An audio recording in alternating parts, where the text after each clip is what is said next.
PUBG music. अच्छा सुनो, subscribe करते वक्त ना घंटी बजा देना ताकि जब मैं ऑनलाइन आऊँ तो तुम्हारे फोन की भी घंटी बजे। ई का बोलत तनी चिरौआ? आई गंडगोल होबे, गंडगोल रे। आई हो दादा भूत हलेलस का। ई कोन भाषा बोलतानी जी? ओरी बाबा की बोलছি রে तू? আমি তোমাকে ভালোবাসো করব। अरे बाप रे, लागत कोई कह देले बड़ी सका।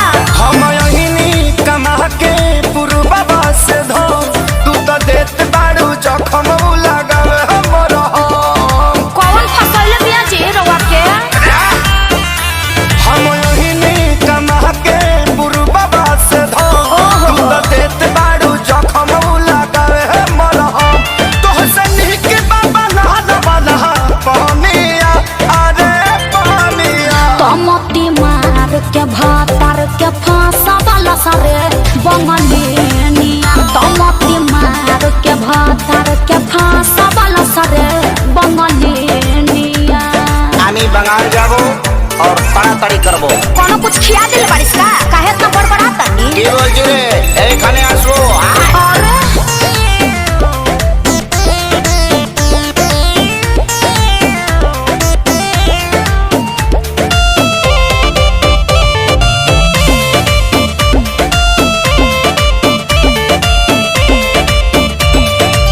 हट होने हमके धरा नया कवारी में मार के बडबुकी बंगाल वाला खड़ी में।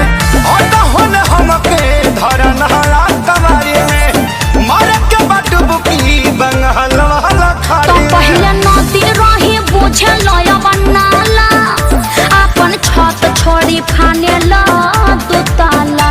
अजय राव तबियत पानी ठीक बनू? ए हमके रोकबे भालो होकबे गंडगोल ताड़ाताड़ी। हे भगवान, हमरा जान के बुझना सब तीनिया रे सब तीनिया। तमती मार के भातार के फांसा वाला सारे बंगलिनिया। तमती मार के भातार के फांसा वाला सारे बंगलिनिया। আমি নি বলবে আমি বাঙালি জুবি তাড়াতাড়ি করবে। काहे होय खोय का ठीक नहीं खेला गो?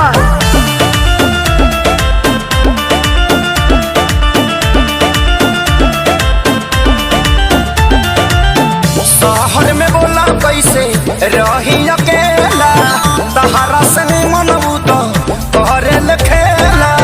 शहर में बोला कैसे रही अकेला तुहरा से मनबू तो करे कि खेला। तोहसे निमन या विनाश या विकास बाड़े हो। अकेले से अपना में हरी के पास बाड़े हो। बोल खेसारी के चुभावा जानी पीनिया रे पीनिया। तमती मार के भातार के फांसा वाला सारे बंगलिनिया। तमती मार के भातार के फांसा वाला सारे बंगलिनिया। तनी विवेक जी से सीख लो, कितना बढ़िया अपना मेहरारू के संग है बाड़े।